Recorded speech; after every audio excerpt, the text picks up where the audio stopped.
J'espère que vous allez bien. On se retrouve pour un nouveau cours de Chidushim sur la Parashat Bo, Bezrat Hashem.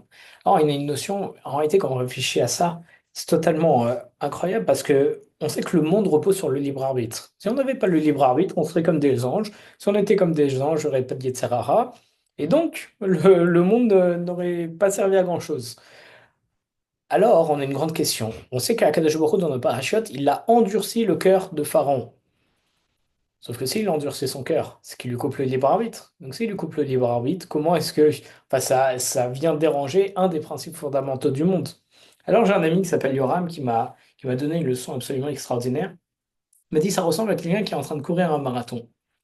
Court un marathon, donc il veut de base arriver à l'arrivée, et au bout d'un moment il commence à s'essouffler, et donc il se dit bon je vais arrêter. Et là il y a quelqu'un qui vient à côté de lui et qui lui dit non, prends du courage, vas-y, continue, on continue ensemble, tu vas y arriver. Et donc là, il le remotive et il arrive à la fin. Alors la personne qui est venue le remotiver, il lui a pas retiré son libre arbitre de vouloir arrêter. Au contraire, il lui a reboosté le libre arbitre initial pour pouvoir arriver jusqu'à la fin. Et là, c'est la même chose. Pharaon, il voulait pas nous laisser partir. En même temps, on était des esclaves, on était de la main-d'œuvre gratuite. En plus, je pense qu'on était de la bonne main-d'œuvre.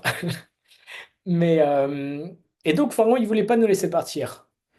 Mais à un moment, il a commencé à s'essouffler avec les plaies. Après chaque plaie, il s'est essoufflé. Il a dit, bon, je vais le laisser partir. Et là, Kadesh Baruch Hu, il a renforcé son cœur pour faire quoi? Pour le remotiver par rapport à sa volonté première de ne pas nous laisser partir.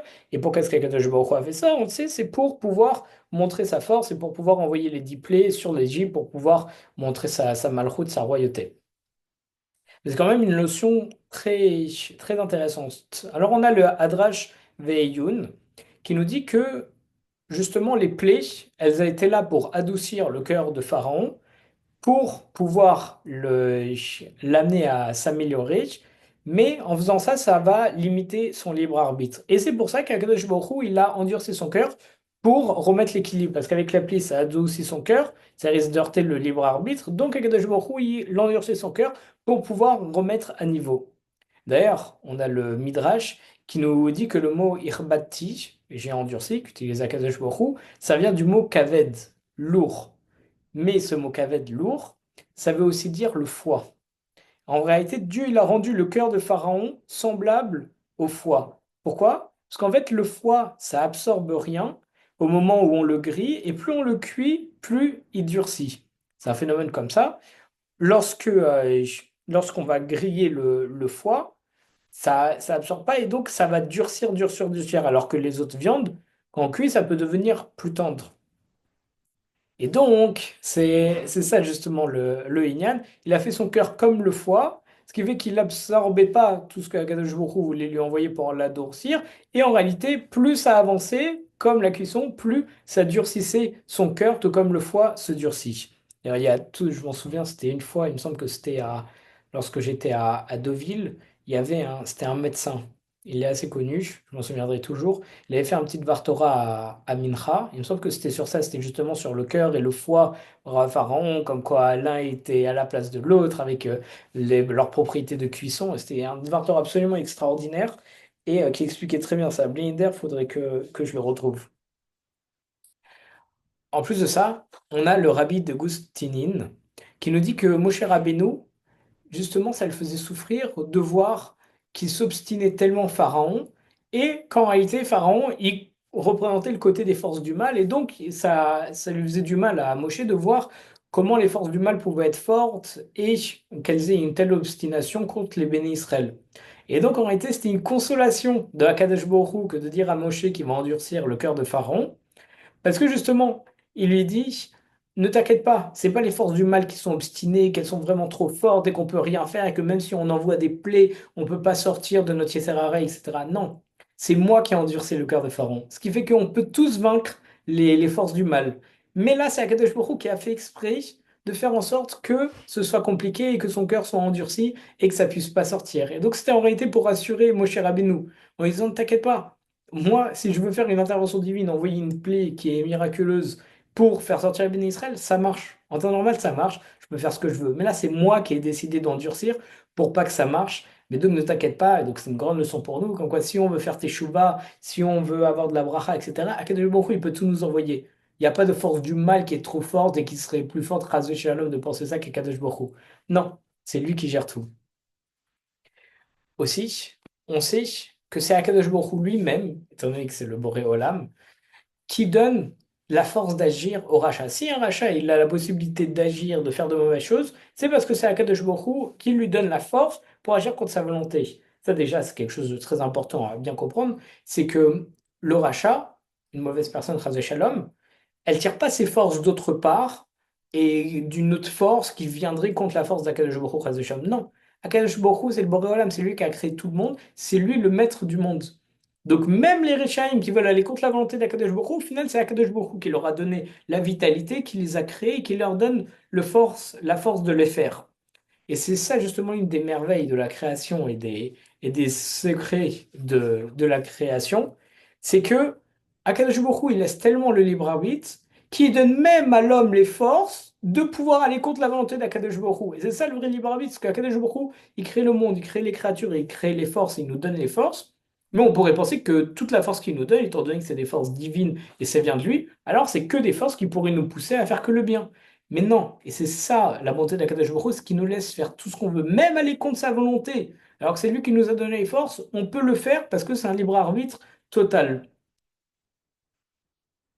Et ça, c'est le Sfatemet qui nous dit. Il nous dit justement, il conclut en nous disant que une telle tolérance comme ça, c'est possible que par un être divin, que par un Kadosh Baruch Hu. Un homme, il pourrait pas faire ça. Un homme qui donne naissance à un fils, etc., il lui donne les forces, il lui donne de quoi augmenter, etc. Il peut pas, il va pas lui donner il va pas le laisser aussi libre à tel point qu'il pourrait se retourner contre son père et faire totalement l'inverse de sa volonté. Bien entendu, ça arrive, il y a des enfants malheureusement qui sont un petit peu perturbateurs, etc et qui peuvent être, ou ça peut être difficile, mais c'est pas volontaire, et c'est qu'il y a eu peut-être eu des problèmes dans l'éducation, etc., etc. Mais là, ce qui est extraordinaire, c'est que un homme, normalement, il peut pas donner les forces. C'est vraiment, c'est comme s'il donnait un pistolet à son fils, il lui donne, voilà, je te donne des forces. D'ailleurs, si tu veux me tuer, tu peux me tuer. Phase de Shalom. Non. Mais Akadosh Baruch Hu, c'est là où il est absolument extraordinaire et très grand, c'est qu'il nous donne les forces et il nous laisse faire ce qu'on veut avec les forces. C'est ça ce qui a marqué aussi dans le Chumash, c'est que il nous a donné deux voies, la droite et la gauche. C'est à nous de choisir la bonne voie. Il faut aller vers la bonne voie. On a les forces d'aller vers la mauvaise voie, mais notre but justement, c'est de choisir la bonne. Comme on a dit, Kadosh Baruch Hu, il a endurci le cœur de Paro, les man au totai et les Bekianvo, afin que les signes miraculeux de Akadosh Baruch Hu soient parmi Pharaon, soit parmi les Égyptiens, pour pouvoir montrer sa royauté au monde entier. Alors, on a le rabbi de Ostropol qui nous dit que on voit dans ce verset l'allusion à la plaie des sauterelles dont Moshe, en réalité, juste après, dans les versets après, il va commencer à parler à Pharaon. Parce que on a une règle grammaticale en hébreu, comme quoi les lettres bet, vav, mem et pej, et les lettres aleph, he, chet et aïn, on peut les échanger entre elles. Parce qu'en réalité, phonétiquement, ces lettres, elles font partie du même groupe et elles se prononcent de la même façon. Bet, Vav, Mem, P, ce sont c'est ce qu'on appelle des consonnes labiales. Et Aleph, He, Chet, Aïn, c'est ce qui est guttural. Aïn, Aleph, He, Chet, c'est ce qui sort de la gorge. Alors que le reste, Bo, Bet, Vav, P, Mem, on voit que c'est ce qui sort des lèvres. Et donc en réalité, maintenant qu'on connaît cette règle grammaticale, lorsqu'on échange le P de Pharaon en bête, et lorsqu'on change le Aïn de Pharaon de Paro en Aleph, ça devient quoi? Ça devient le mot Arbé. Arbé, c'était les sauterelles. Donc avec cette règle, on peut changer les lettres. On voit que justement, on, euh, on voit une allusion dans le Roumain. Déjà, avant la plaie des sauterelles, on voyait déjà l'allusion. Et en réalité, d'où est-ce qu'on voit ça? C'est que Akadosh Baruch Hu, il a enjoint à Moshe Rabbeinu en lui disant Boel Paro, viens chez Paro. Et donc, en réalité, il a dit fais entrer le mot Bo, qui est les lettres Bet et Aleph, dans Paro. Il a dit Boel Paro, c'est-à-dire prends le Bo, le Bet et le Aleph, tu le mets dans Paro. Parce que c'est, d'ailleurs, c'est quand même une question. On dit viens chez Paro. Normalement, on dit va chez Paro. Mais justement en disant viens chez Paro, alors ça veut dire que c'est Stam, c'est un petit Vartora du Rabbi de Kotz, qui nous dit que on quitte pas Dieu, parce que comme la terre elle est emplie de la gloire d'Akadosh Baruch Hu, alors l'expression viens, ça signifie viens avec moi en parlant d'Akadosh Baruch Hu, parce que je suis avec toi, et donc c'est pour ça qu'on dit viens chez Paro et pas viens vers Paro. On est toujours sous la gloire d'Akadosh Baruch Hu. Donc quand on dit Bo el Paro, en réalité, Akadosh Baruch Hu, il dit à Moshe, Bo, tu prends le bet et le Aleph qui constitue le mot Bo, et tu le mets dans le mot Paro. Vas-y, il y a marqué, comme on a dit, les man chiti ou ototav et les bikerbo, pour mettre mes signes miraculeux qui se disent ototai parmi eux. Donc, qu'est-ce qu'il nous dit? C'est pour mettre les mots justement autotaille. Autotaille, les lettres, c'est Aleph, Vav, Tet, Yud, Vav, Tet. Et donc, c'est pour changer ces lettres. On a dit que ça faisait partie des lettres qu'on pouvait échanger le Aleph, le Chet. Et donc, il dit justement, prends ces lettres-là, autotaille, qui ressemble aussi au mot otiot, qui veut dire une lettre, pour les mettre dans les lettres beaux à la place des deux autres lettres du mot paron.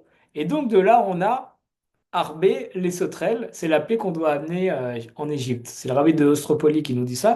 Donc c'est extraordinaire parce qu'en réalité, donc, et c'est là où on voit tous les secrets dans le chumash. C'est qu'avant même qu'on ait appelé des sauterelles, on voit Bo el Paro. Ce que ça veut dire Bo, tu prends le bet et le Aleph, les lettres qui sont interchangeables, tu vas les échanger dans Paro avec ce qui a marqué avant, les manchiviti, Ototai et les Bikervo. Tu vas prendre Ototai, l'otiyot, les lettres Aleph qui peuvent s'interchanger.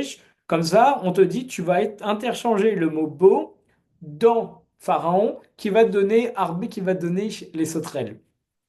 Stam, ce sont de très beaux Hidushim pour voir comment déjà de base Akadosh Baruch Hu, il avait tout prévu. Donc ça nous montre encore une fois qu'Akadosh Baruch Hu avait tout prévu. C'est pas ici, bon, qu'est-ce qu'on va faire maintenant? On va faire les sauterelles. Non, même depuis le début, lorsqu'Akadosh Baruch Hu, il parle à Moshe, il commence à laisser comprendre ce qui va arriver par la suite. Et ça, justement, c'est aussi un grand principe, c'est que on dit aussi qu'Akadosh Baruch Hu, il envoie toujours le remède avant la maladie. C'est qu'Akadosh Baruch Hu, il prévoit tout avant même que ça arrive. Les choses existent déjà. Ça, pour vous faire juste une toute petite anecdote, une toute petite parenthèse, j'ai un ami ce matin qui m'a dit ça serait bien que je reprenne une étude sur le Chafetz Chaim. Et ce qui est absolument extraordinaire, c'est que quand il m'a dit ça, j'ai eu un flashback. Et hier, je me souviens avoir vu un beau livre du Chafetz Chaim avec la tête du Chafetz Chaim posé sur une table. Et j'ai du mal à revoir où, mais je sais que je l'ai vu ça hier. Et ça, mon voyant, ça m'avait un petit peu intrigué. Je n'ai pas fait plus attention que ça. Mais donc, on voit que Akadosh Baruch Hu, il m'avait mis en tête le Chafetz Chaim avant même que mon ami il me dise ça serait bien qu'on fasse un truc du Chafetz Chaim. Donc, quoi, Akadosh Baruch Hu, il envoie chaque petit totiyot, chaque petit remazim, des petites allusions avant même que ça arrive. Une autre histoire, et ça, c'est mamache extraordinaire, et ça va tout expliquer. J'ai pris l'avion avant-hier, j'avais pris un repas cachère, etc. Et dans l'avion, je vois un ami qui s'appelle Georges, et il me dit est-ce que tu as bien commandé un repas cachère? Je dis oui, bah, au Hachem. Il me dit ah, super. Il me dit sinon, je suis là avec ma femme, moi je suis à l'arrière de l'avion, si tu n'avais pas commandé le repas cachère, nous on a des sandwichs en plus, on aurait partagé et tout. Je dis c'est vraiment gentil, merci beaucoup. Il va s'asseoir. Là, je me suis dit mince, on vient de se voir, il pourrait me parler de tout et n'importe quoi, il pourrait juste me dire bonjour. Pourquoi est-ce qu'il m'a parlé de ça? Là, j'ai commencé à sentir qu'il y a quelque chose qui allait pas. Effectivement, ça n'a pas raté. Une demi-heure, une heure après, ils ont commencé à distribuer les repas. Ça manque pas, ils m'ont pas mis mon repas cachère. Et donc, je suis allé à l'arrière de l'avion, je suis allé voir Georges, je me dit comment était le repas, je lui ai dit ils m'en ont pas servi. Il m'a dit attends, tiens, prends de mon dessert, adorablement. Ils m'ont donné un sandwich. Et en plus, ils m'ont dit après, il y a les snacks, tu prendras un snacks pour toi, on se partagera un. Vraiment, vraiment adorable et je le remercie de tout mon cœur pour ça. Mais on voit que Akadosh Baruch Hu, il m'a envoyé le remède et je le sentais. Quand ils ont commencé à redistribuer les repas cachers, je me suis dit, j'aurai pas mon repas. Parce qu'il n'y a aucune raison pour laquelle il me parle de ça à ce moment-là. Qui parle de ça? Est-ce que tu as bien pris ton repas caché? Sinon, on partage. Ça n'a ni queue ni tête de parler de ça dans un avion. Enfin, j'ai jamais dit ça à un ami, moi. Et donc, ce qui est absolument extraordinaire, c'est que Kadosh Baruch Hu, il m'a mis dans la tête, avant même que le problème arrive, il m'a mis une allusion, il m'a mis le remède. Il m'a dit, t'inquiète pas, tu le sais pas encore. C'est ça le Inyan, c'est tu le sais pas encore, mais tu vas pas avoir de repas cachère. Mais t'inquiète pas, j'ai déjà prévu pour que tu en aies un et pour que tu puisses quand même manger. Et ça n'a pas manqué. Comme quoi, j'avais la solution avant même le problème. Et que Bezrat Hashem, les autres, on arrive toujours à voir toutes les petites allusions d'Akadosh Baruch Hu, tout ce qu'il veut nous envoyer et qui nous envoie que du bien. De toute façon, tout ce que fait Akadosh Baruch Hu, c'est pour notre bien. Quand on a des épreuves qui sont un peu dures, alors c'est qu'en réalité, c'est peut-être Mechaper Avonot et on peut demander toujours à Akadosh Baruch Hu d'abaisser et d'adoucir les épreuves.